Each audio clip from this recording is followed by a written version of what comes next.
ఖమ్మం జిల్లా స్థానిక Mamillagudem Shri Chaitanya techno school నందు ఈరోజు సైన్స్ డేని చాలా ఘనంగా నిర్వహించారు. ఇందుకుగాను పిల్లలు వివిధ రకాల ప్రాజెక్టులను తయారు చేశారు. ఈ ప్రాజెక్టులన్నిటినీ ప్రిన్సిపాల్ గారు పాఠశాలలో ఒక చిన్న ప్రదర్శనశాలగా కనపరిచారు. దీనికి ముఖ్య అతిథులుగా G. Ellaiah, retired deputy collector మరియు డాక్టర్ బాలస్వామి విచ్చేశారు. ఈ సందర్భంగా వారు మాట్లాడుతూ పిల్లలకు విద్య పట్ల ఆసక్తి కలిగే విధంగా కొన్ని మంచి మాటలు తెలిపారు. మన యొక్క గొప్ప శాస్త్రవేత్త సర్ సివి రామన్ గారి గురించి, వారి యొక్క గొప్పతనం గురించి తెలియజేశారు.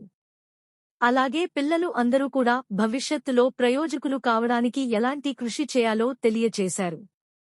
ప్రతి ఒక్కరూ కృషితో, పట్టుదలతో ఒక మంచి స్థాయికి చేరుకోవాలని తెలిపారు. మాట్లాడిన అనంతరం పిల్లల యొక్క ప్రాజెక్టులను అతిథులు సందర్శించారు. ఇందులో ఎక్కువగా wireless power transmission on future roads, robotic car, fire alarm, missile launcher, hydraulic lift bridge, drip irrigation system బాగా ఆకట్టుకున్నాయి.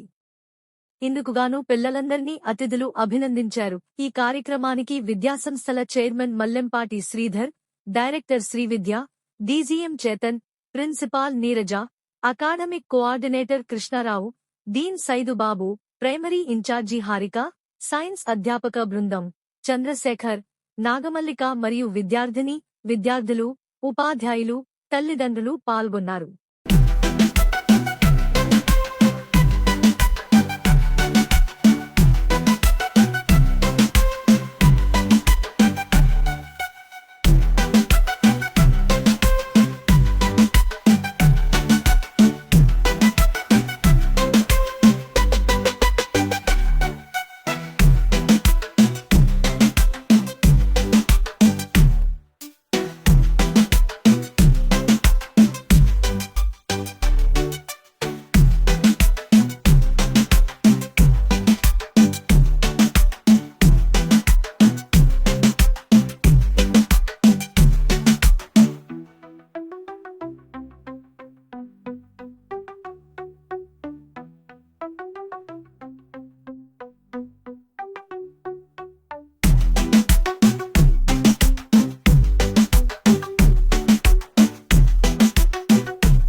మీ అమ్మ నాన్నగారు ఇంట్లో ఏది చెప్తే అది వినడం కాదు, మీరు క్వశ్చన్ చేయాలి, అంటే తెలుసుకోవాలి.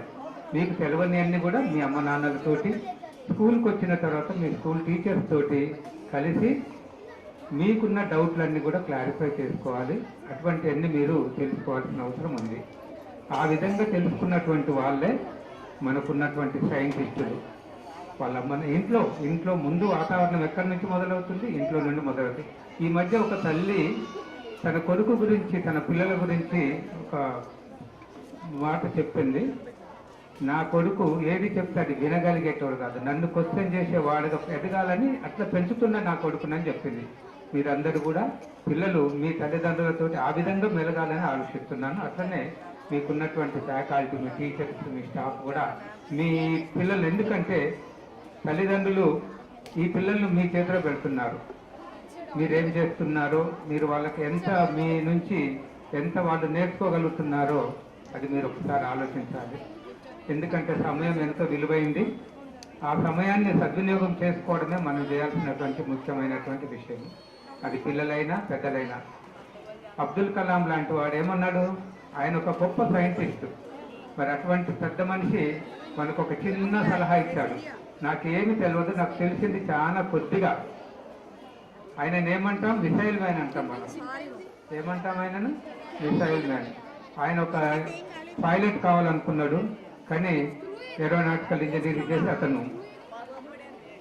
తన యొక్క మంచి సైంటిస్ట్గా, ఒక గొప్ప సైంటిస్ట్గా మనకు భారతదేశానికి ఆయన అందించినటువంటి సేవలు ఎనలేనివి. ఎందుకంటే అతను చావు అంతం వరకు కూడా తన యొక్క విజ్ఞానాన్ని పంచడానికి తను ప్రయత్నం చేశాడు. అతని యొక్క ఐఐఎం ఎక్కడ? మేఘాలయ షిల్లాంగ్లో అతను ఉపన్యసించేటప్పుడు అక్కడే తను కుప్పకూలిపోవడం జరిగింది. అంటే ప్రెసిడెంట్ ఆఫ్ ఇండియా చేసిన తర్వాత కూడా అతని యొక్క ఫ్యాకల్టీని వదులుకోలేదు. అతను ఎక్కడ ఇటువంటి ఇన్స్టిట్యూషన్లలో వెళ్ళి తన యొక్క వాక్చాతుర్యాన్ని, తనకున్నటువంటి విజ్ఞానాన్ని పిల్లలకు పంచడానికి అతని యొక్క ప్రయత్నం చేశాడు. మరి మనకు ఇండియన్ సైంటిస్టులలో ఎంతో మంది గొప్ప వాళ్ళు ఉన్నారు. జగదీష్ చంద్రబోస్ ఆయన ఏం చేశాడు? మనకు మొక్కలకు ప్రాణం ఉందని చెప్పాడు. మీకు ఆల్రెడీ మీ పాఠాలలో ఉండి ఉండదు. నేను చదువుకున్నప్పుడైతే 5th క్లాస్ సైన్స్లోనే ఉండేది. మరి ఇప్పుడు ఉందో లేదో తెలియదు. తర్వాత అలాగే మరి ఇవాళ మనకు ముఖ్యంగా రామన్ గారి గురించి మేడం ఆల్రెడీ చెప్పారు.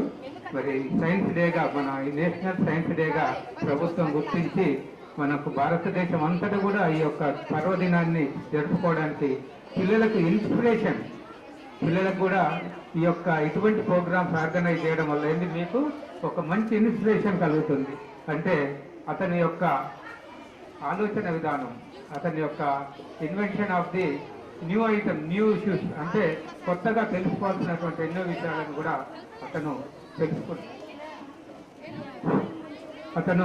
మనకు అందించాడు. భారతదేశ ప్రజలకు ఎన్నో విషయాలు అందించాడు. అందుకనే అతనికి మరి భారతదేశం ప్రతిష్టాత్మకమైనటువంటి బిరుదును నేషనల్ సైన్స్ డేగా చేసింది.